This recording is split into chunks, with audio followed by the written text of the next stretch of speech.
Buenos días, profesor. Buenos días, compañero. Principio de confidencialidad y privacidad de las personas. Integrantes de este trabajo lo conforman Mirta Gajardo, Karin Zamorano, Belén Opaso, Vanessa Colipi y quien les habla, María Carolina Río. Introducción. Según el artículo 48 del Código Deontológico del Trabajo Social, la confidencialidad constituye una obligación en la actuación del trabajador social y un derecho de la persona usuaria, y abarca todas las informaciones que el profesional recibe en su intervención social por cualquier medio. El profesional debe interiorizar la responsabilidad que supone la detección de la necesidad o el problema social de la persona usuaria o su sistema, lo cual se genera siempre dentro del ámbito de una ética profesional preestablecida que se dirige a la búsqueda del bien común. Uno de los principales retos a los que tiene que hacer frente el trabajador social es mantener la privacidad de la información que es confiada por los usuarios, por lo que los profesionales tienen el deber de que su comportamiento ético esté sujeto a conservar la confidencialidad, independientemente de la manera de su obtención, entendiendo la información confidencial como aquella que es de carácter personal y que la persona usuaria no quiere que se revele. Valverde, en 1994, distingue entre varios secretos profesionales: implícito, convenido, prometido y facultativo. Torrealba afirma que la confidencialidad es precisamente la virtud que permite al profesional guardar el secreto. La confidencialidad es la fe que tiene la persona cuando ve que aquel confía un secreto le garantiza la seguridad de poder compartir su intimidad, a menudo de la creación del clima de confianza necesario para una buena relación de ayuda solo se consigue con el tiempo. La confianza en el profesional es el pilar básico de todos los sistemas de atención a la persona. La confidencialidad y sus términos, las profesiones con un conjunto ético fundamentan su identidad moral en el respeto por la dignidad humana, que conlleva implícitamente el reconocimiento de la autoestima de la persona, entendiendo que su forma de conducción es la capacidad de obrar. Los profesionales del ámbito social actúan cotidianamente en el contexto de vulnerabilidad, es decir, con personas que por diversas problemáticas o circunstancias presentan una carencia que merma su participación, autonomía y por consiguiente su capacidad para hacerla efectiva, limitando su estado con la frontera de exclusión social. Debido a este tipo de contexto, a los profesionales del área social surgen una serie de interrogantes en relación a los principios éticos, ya que la autonomía del usuario no presupone capacidad y donde la información sensible que se toma o recoge ubica al trabajador social en una realidad en que los conflictos y dilemas morales forman parte del quehacer cotidiano. Este principio se puede ver en muchos casos. Uno de estos casos es el de una mujer que recurre en contra de una escritora que pretende escribir una novela sobre los hijos de los detenidos desaparecidos en Chile, que fueron adoptados cuando sus padres desaparecieron. La recurrente hija adoptiva, que se enteró hace poco tiempo que su madre biológica fue detenida y desaparecida y su padre un ejecutado político, la recurrente estima que revelar su historia personal afecta su derecho a la vida privada, su honra y su dignidad. En este caso, la Corte rechaza el recurso, primero porque estima que en general los acontecimientos que constituyen la base de la novela son de público conocimiento. Segundo, porque no existe arbitrariedad ni ilegalidad en el acto de escribir una novela. Tercero, porque ponderando el derecho a la intimidad y a la libertad de expresión, en este caso, primaría la libertad de expresión, porque en este caso no se advierte que la novela el daño a los derechos que la recurrente reclama. En Chile, la Corte Suprema afirma la sentencia. Confidencialidad y sus términos. Es reiterado que al trabajador social le surjan dudas a la hora de afrontar el reto de resolver los dilemas éticos de confidencialidad. En el código deontológico se recogen explícitamente tanto los principios a aplicar como las excepciones desde una perspectiva generalista, una visión generalista con una visión globalizadora que cada profesional debe aplicar en su labor cotidiana en su sentido más práctico. Es un planteamiento del deber de secreto como un principio moral inherente a la práctica del trabajo social, desde la perspectiva de la ética aplicada, en una dinámica de conflicto ético a debate. La confidencialidad se fundamenta en el derecho a la intimidad, entendido como un derecho inherente a la persona en un ámbito en el que los seres humanos gestionan libremente su mundo de valores y principios desde una doble perspectiva. Por un lado, como un derecho del usuario a que no se revele información sensible a otras fuentes. Dimensión ética del principio de confidencialidad. En la dimensión ética del deber de secreto se incluyen también a todas las personas que intervienen en un caso, es decir, el equipo de trabajo, que pueda estar formado por profesionales de diversas disciplinas, configurando el denominado Círculo de la Confidencialidad del Comité de Ética Principiado de Asturias 2013, que se entiende como el espacio de trabajo en donde se comparte la información sensible, respetando el compromiso de secreto contraído con la persona usuaria.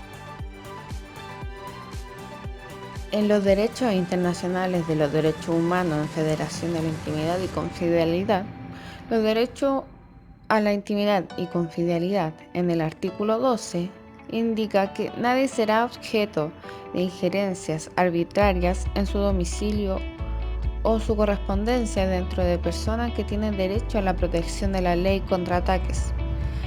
En la Declaración Americana de los Derechos y Deberes del Hombre, hablamos que en el artículo 5, toda persona tiene derecho a la protección de la ley contra los ataques abusivos a su vida privada y familiar.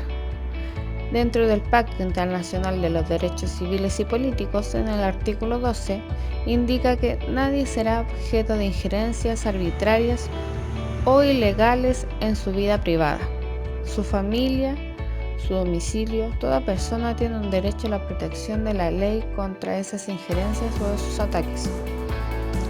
En la Convención Americana sobre Derechos Humanos, el artículo 11, nadie puede ser objeto de injerencias arbitrarias o ilegales en su vida privada y en la de su familiar. Toda persona tiene derecho a la protección de la ley contra esas injerencias.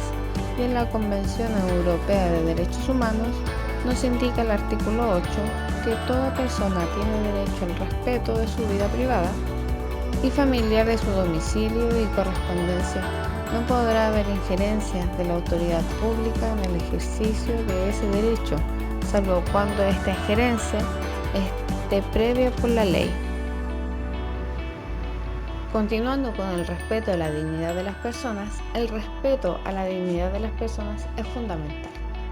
En el caso ético del trabajo social, en el escenario es donde emerge la autonomía de los usuarios.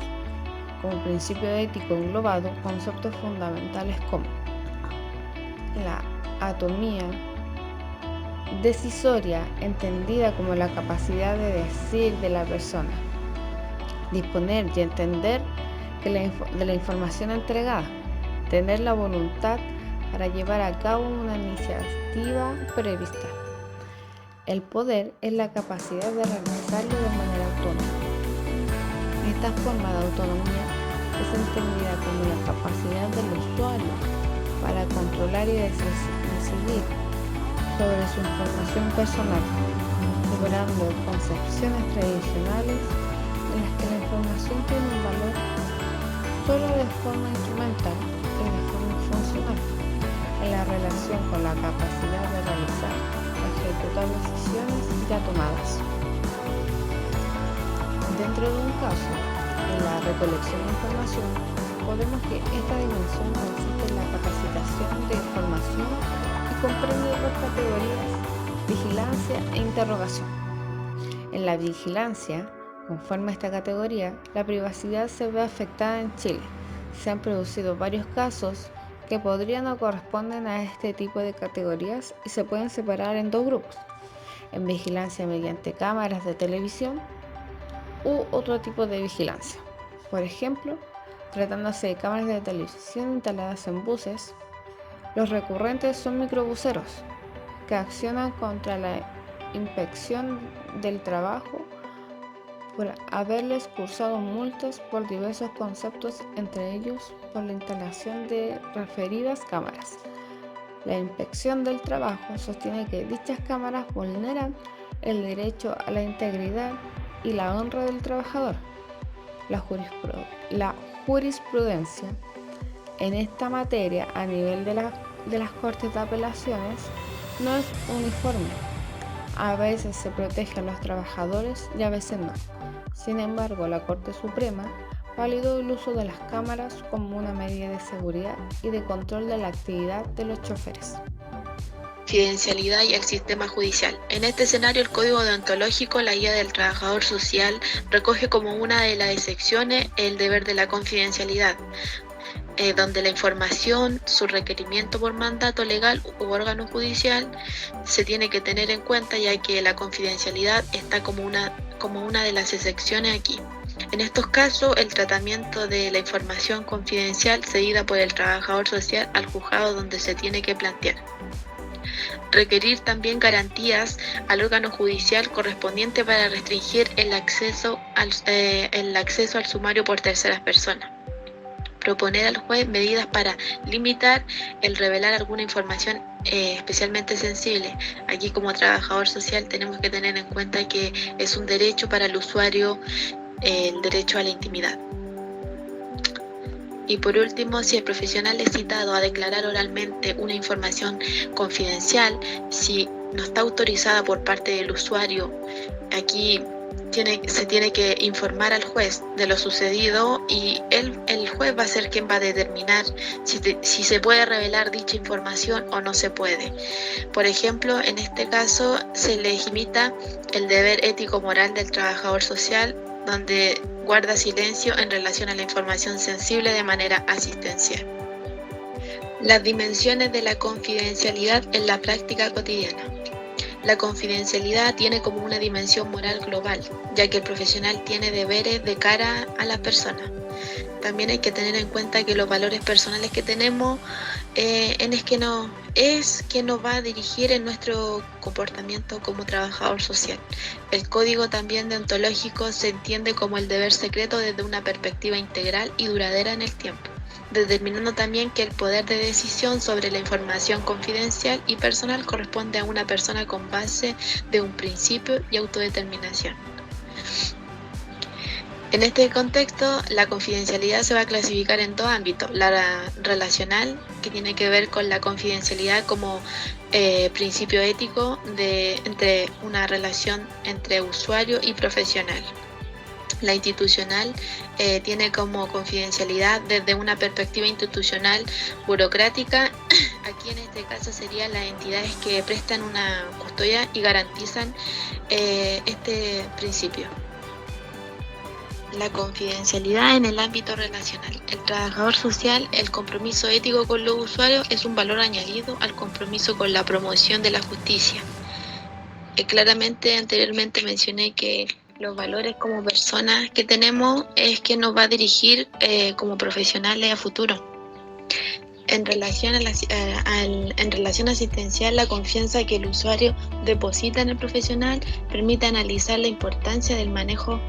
Me refiero del manejo de la información confidencial en relación asistencial. La asistencia que nosotros podamos brindar a un usuario, toda la atención que le podamos brindar nos va a permitir que el usuario pueda tener cierta importancia, pueda relacionarse más con nosotros y pueda querer compartir cierta información o querer comentar su punto de vista. También proteger la relación asistencial ante diversos riesgos, favorecer la autonomía, la informativa del usuario, promover la autonomía, me refiero donde se esté realizando un ejercicio de transparencia informativa, también facilitando su acceso a la información de la que es titular y consecuentemente fundamentando la intervención social en los principios de la ética que pueda tener.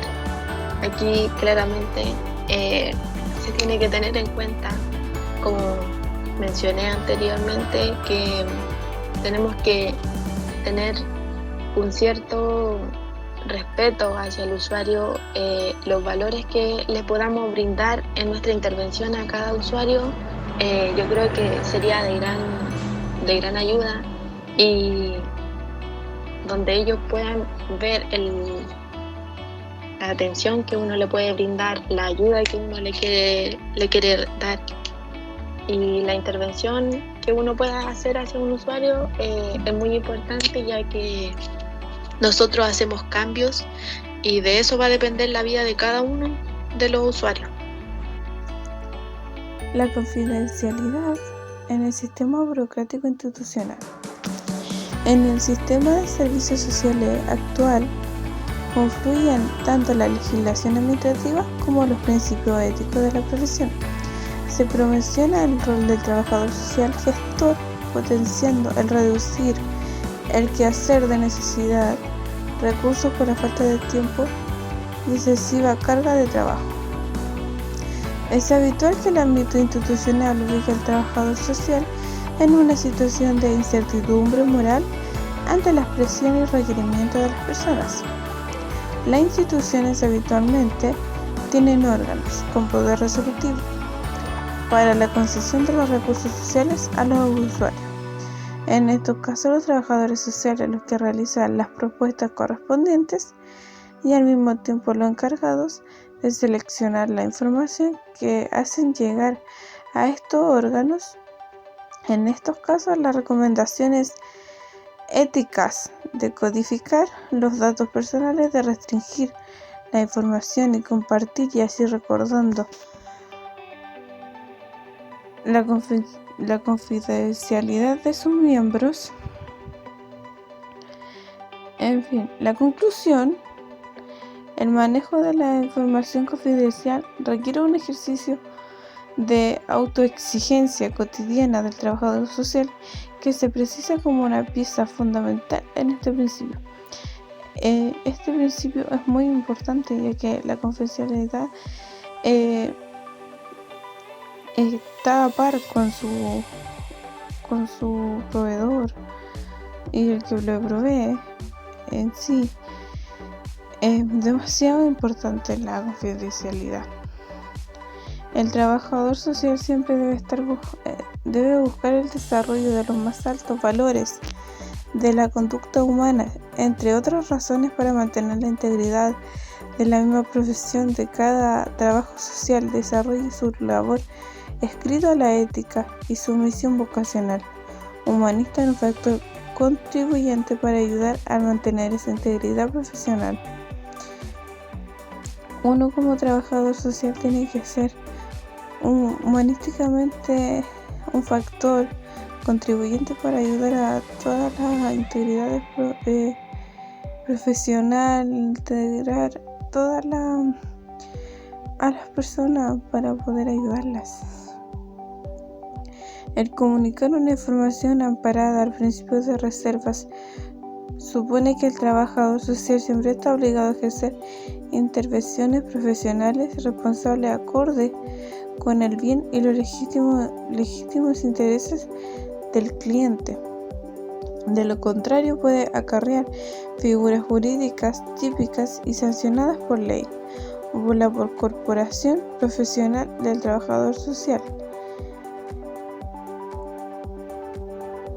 Es importante mencionar que la profesión está para prestar un servicio social orientado a hacer bien de los demás, y que la calidad de su servicio debe ser siempre óptimos, de lo profundo contenido ético.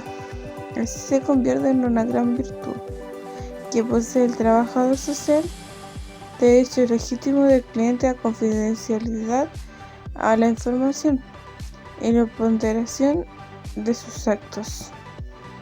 No puede salirse un trabajador social de su protocolo. 100% tiene que estar en su protocolo.